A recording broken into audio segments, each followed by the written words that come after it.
E aí, traders, tudo bem com vocês? O Show aqui na área para trazer as melhores oportunidades dessa quarta-feira, dia 20/8, onde vamos ter aí mais jogos aí dessa última fase da qualificatória da Champions League, onde os times realmente vão se decidir quem vai para a Champions League, quem cai e vai para a Europa League. Então, vamos ter confrontos bem interessantes. Vamos ter um joguinho isolado do Campeonato Brasileiro e também vamos ter aí a volta dos jogos das oitavas de finais da Sul-Americana e Libertadores. Então, vem comigo que eu vou tentar extrair o máximo desses jogos e tentar falar um pouco da minha visão de como eu quero ver, como eu quero trabalhar cada um desses jogos. Começando às 4 da tarde, vamos ter o confronto entre Basel. Hoje, para mim, o melhor time, o time mais preparado da Suíça, contra o Copenhague, o melhor time da Dinamarca. Cara, um confronto bem equilibrado. Realmente, não sei qual dos times vai conseguir o acesso, qual dos times vai conseguir chegar na Champions, mas eu vejo o Copenhague, no geral, como um time melhor, como um time mais experiente, mais acostumado a estar disputando essas fases aqui. Mas vai enfrentar o Basel dentro da casa do Basel. Isso não vai ser fácil, vai ser um jogo muito difícil. E o Basel tem total capacidade não só de vencer esse jogo, mas de classificar. Então eu acho que no confronto geral, um confronto muito equilibrado. Quais os pontos que eu posso trabalhar nesse jogo? Cara, nesse primeiro jogo eu não vejo muito um cenário para ler Copenhague. Lógico que no live tudo pode acontecer. Mas o principal cenário que eu vejo para esse jogo seria bolas paradas do Copenhague. O Basel tem bolas paradas fortes? Tem. Mas para mim o Copenhague ainda se destaca nesse quesito de bola parada. Então é o principal ponto de eu trabalhar nesse jogo. Gols por saída, só se me mostrar um jogo muito over. Então esse é o cenário. Próximo jogo vamos ter Bodø Glimt contra Stungras. Bodø Glimt novamente um time mais experiente. O Stungras não é um time ruim. Aqui a gente tem Noruega contra a Áustria. Eu acho que dois bons times, mas para mim o Bodø Glimt mais experiente, o Bodø Glimt com mais ritmo, que está mais preparado no campeonato. O Bodø Glimt que já está jogando mais jogos, que o time está encaixado. Então vejo o Bodø Glimt forte para entrar esse ano. Primeiro jogo na Noruega dentro de casa e eu vejo sim um jogo para ler Stungras. Muito cuidado, o time do Stungras tem um ataque forte, tem um ataque rápido, tá vindo forte para esse jogo, sabe que é um jogo extremamente importante, então eu acredito sim no Stungras mais recuado, no Bodø Glimt um pouco mais de posse e no Bodø Glimt que pode dar um padrão pra gente, mas também temos que tomar muito cuidado. O time do Bodø Glimt nunca se destacou pela sua defesa, então pode sim vacilar, pode sim dar espaço e o Stungras sair no contra-ataque e prejudicar aqui quem está querendo esse lay. Então, venho com uma tendência de tentar acreditar no Bodø Glimt, mas vou ter muito cuidado porque eu sei que o time do Stungras não é bobo. Próximo jogo que a gente vai ter o Celtic contra o Cariat. Cara, para mim o Celtic pegou uma barbadinha. Ah, show, cara, esse time surpreendeu, conseguiu eliminar bons times, eliminou o Slovan, que tinha sido. Inclusive tinha conseguido vaga na Champions ano passado, eliminou antes disso o Cups, realmente surpreendeu, mas, cara, vai pegar o time do Celtic, um time muito consolidado, que ano após ano quase sempre está na Champions League, um time muito mais experiente, cascudo, cara, não tem. Não vai ter odd aqui na ida, principalmente pelo Celtic que está em casa. Talvez alguma oddzinha no live, se o Celtic jogar muito mal, pode começar a surgir ter odd, mas eu acredito que o Celtic vai se classificar nesse jogo. Acho que é um jogo para vários gols do Celtic. E infelizmente para mim trabalhar vai ser difícil. Quem sabe um back vencendo, dependendo da odd que voltar, se o Celtic abrir. Pode ser que me surpreenda, mas eu acho que é um jogo muito puxado para o Celtic. Próximo jogo vamos ter um Fenerbahçe contra Benfica. Outro jogo interessante, cara. O time do Benfica é um time que acabou de começar o campeonato junto com o Fenerbahçe. Cara, o que eu vi desse Fenerbahçe foi um time que fez um jogo muito ruim na ida com o Feyenoord e depois na volta fez um jogo muito over, muito aberto, mas ainda não me mostrou um bom futebol. Aí o show, mas ele ganhou do Feyenoord 5-2. Tal, beleza. Cara, pra mim o Benfica é muito mais time. Para mim o Benfica é muito mais time. O mercado eu acho que tá meio em dúvida. Eu sei que esse jogo é da Turquia, então isso complica. Mas, cara, eu vejo cenários para lei Fenerbahçe. Eu vejo cenários para o Benfica dominar esse jogo. Não um lei claro, um domínio total, mas eu vejo cenário para o Benfica ser melhor. E eu acho que a gente pode ter uma boa correção de preço aqui, caso o Benfica comece bem. Se Se o Fenerbahçe começar melhor, pode até ter uma correção de preço, mas eu acho um pouco mais arriscado ficar contra o Benfica. Lógico que o Fenerbahçe sempre é perigoso, sempre é um bom time, mas eu acho que o Benfica, por ter jogado o Mundial, por tudo isso, talvez esteja mais preparado. Foda também é que o time do Benfica pega o Nice, que é um bom time, e joga super bem. Só que teve um descanso muito curto do Mundial. Eu não sei o tanto que isso vai afetar o Benfica. Até agora, se mostrou um time muito sólido.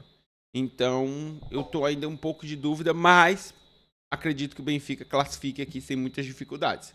Depois de terminar esses jogos da Champions, vamos ter aqui Juventude e Vasco, cara, pelo Campeonato Brasileiro. Que joguinho complicado, né? O Juventude, que depois da chegada do Carpini conseguiu algumas vitórias, aqui contra o Corinthians dentro de casa, conseguiu um empate fora em cima do Vitória, quase vence o Vitória, né?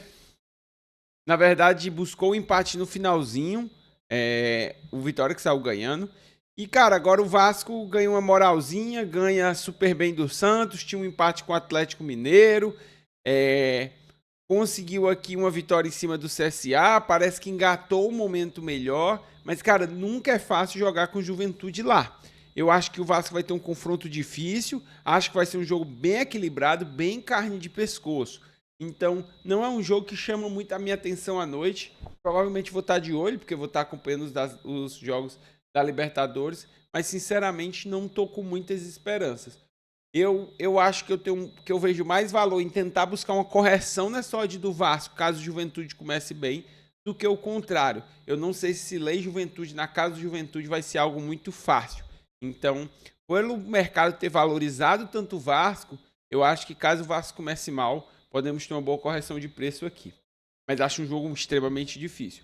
Próximo jogo vamos ter Estudiantes contra o Cerro Porteño. Cara, o mercado tá dando um favoritismo grande para o Estudiantes. O Cerro Porteño é um time que vinha muito bem, que eu até esperava fazer um jogo melhor contra o Estudiantes, mas não conseguiu fazer. Fez um jogo bem parelho, acabou perdendo de 1-0. Cara, eu discordo um pouco do mercado aqui. Eu acho que estão pesando muito ao do Estudiantes. O Estudiantes está dentro de casa, mas não já tem a vitória. E a gente tem já o retrospecto dos times argentinos. Quando tem um resultado, eles botam muito debaixo do braço. Eu não vejo Estudiantes indo para cima do Cerro, não vejo Estudiantes indo para cima de massacrar para dar um padrão para essa odd tão baixa.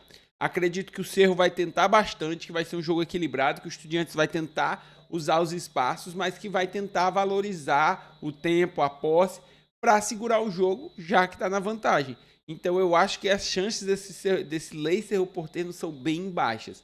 Me surpreenderia o Estudiantes vir para cima. Ainda mais que a gente sabe que o time do Cerro vai fazer um jogo bem equilibrado aqui, que não tem uma discrepância tão grande nas equipes. Se fosse um River Plate, um time bem melhor que o Cerro, aí sim eu acreditaria que poderia dar um padrão por o resultado ainda ser só 1-0. Mas com o Estudiantes, que é um time mais fraco, tenho minhas dúvidas. Próximo jogo a gente vai ter o Cienciano contra o Bolívar, cara. Aqui a gente viu que o Bolívar teve muita dificuldade dentro de casa com o Cienciano. O Cienciano jogou muito bem, mas acabou perdendo.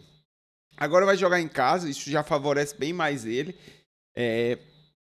Eu acho que o Bolívar não é tão mais time que o Cienciano, acho que são até bem parelhos, a altitude ajudou um pouco, mas o Cienciano também joga numa certa altitude, isso não vai prejudicar o time do Bolívar. Pelo placar do primeiro jogo, eu acho que o Bolívar vai jogar mais na reação. Então, sim, pode dar um lei Bolívar, mas, cara, que é um jogo também que a qualidade é péssima. Não sei se esse ano é um time de tanta confiança assim, ainda mais para jogar o time para trás, para conseguir dar um padrão pra gente. Então, desculpa. Pela qualidade ruim dos times, eu tô bem desconfiado desse lei Bolívar, mas vou olhar o jogo. Próximo jogo a gente vai ter Internacional e o Flamengo, cara, um jogo bem parelho. O mercado tá dando ainda favoritismo pro Flamengo, muito pelo resultado do último jogo que o Flamengo jogou. Mas, cara, esse último jogo não tem nada a ver com esse. O Inter poupou várias peças, vai ser outro jogo. Eu acho que vai ser um jogo muito mais parelho, muito mais pegado. E dessa vez eu acredito num jogo corrido, pois o Inter precisa muito dessa vitória. Vai pra cima e eu acredito que o Flamengo vai ter mais espaço. O Flamengo que está com uma dificuldade imensa de criar, mas que quando tem espaço, consegue criar muito bem. Então acho que o Flamengo vai conseguir ter espaço, o Inter vai atacar bem também. Então acredito no jogo para gols, um jogo mais corrido. E também acredito que as bolas paradas podem ser um ponto a se explorar. O Flamengo tem ainda boas bolas paradas, está sendo um time que sabe explorar isso. O Inter também tem bolas paradas ofensivas, tomou bastante gol de bola parada também na defensiva, então é um ponto a se explorar. No primeiro jogo, gol de canto, gol do Bruno Henrique de canto, então é ainda assim um ponto bom, um ponto a se explorar nesse jogo. Acho que vai ser um jogo bem over, acho um jogo para padrão bem difícil, só se o Flamengo vier tentando segurar o resultado, não é o estilo do Flamengo, e aí poderia dar um lei Flamengo. Lei Inter, cara, seria muito difícil, me surpreenderia muito o Flamengo colocar o Inter na roda, mas também pode acontecer. Próximo jogo a gente vai ter Independente contra a Universidade do Chile. Eu gosto bastante desse jogo, apesar do Independente não estar na melhor fase deles, vindo de resultados meio ruins, um pouco ruins aí. Vai pegar a Universidade do Chile, o Independente que, cara, não jogou tão bem o primeiro jogo com a Universidade do Chile, mas atacou bem alguns pontos. A Universidade do Chile jogou melhor, acabou ganhando só de 1-0. Agora, na Argentina, muda tudo. Eu acho que o Independente vem bem mais forte nesse jogo dentro de casa. A Universidade do Chile provavelmente vai vir mais para segurar o resultado. Então, eu acho que aqui sim a gente pode ter um Lei Universidade do Chile. A gente pode ter momentos bons do Independente para a gente ficar a favor do Independente no Lei Universidade. Próximo jogo a gente vai ter o Católica contra o Alianza Lima, cara. O Alianza Lima que fez um bom jogo, que abriu 2-0, que é um time que tá jogando bem, mas agora o Católica tem que buscar o resultado e tá dentro de casa com a torcida. Por esse must-win forte, o mercado valorizou muito a odd do Católica. Eu tenho medo se ele vai conseguir dar um padrão tão bom assim, mas o jogo é para ler a Alianza Lima. Se vai dar o padrão ou não, só saberemos no live, mas com certeza é para ler a Alianza Lima. Pessoal, esses foram os jogos que a gente tem nessa quarta-feira, analisei todos. É um dia difícil, na minha análise geral. Não vejo, assim, muitos jogos que, esse aqui é grande favorito, pessoal, tem grande chance. Mas, como um bom trader, a gente tem que procurar e esperar as boas oportunidades. Caso ocorra alguma boa oportunidade, eu vou estar me posicionando. Lá, vou estar trabalhando com o pessoal do Discord. Pode ser que eu faça live, principalmente se você esmagar aí nos comentários, apesar que eu acho que, não sei se hoje é o melhor dia para live nessa quarta-feira, porque os jogos são realmente bem difíceis. Mas também posso abrir o Discord free. Então, esmaga aí no comentário, deixe seu like. Vou estar mandando também as coisas nas minhas redes sociais, Instagram e Telegram. Tamo junto, grande abraço e até amanhã.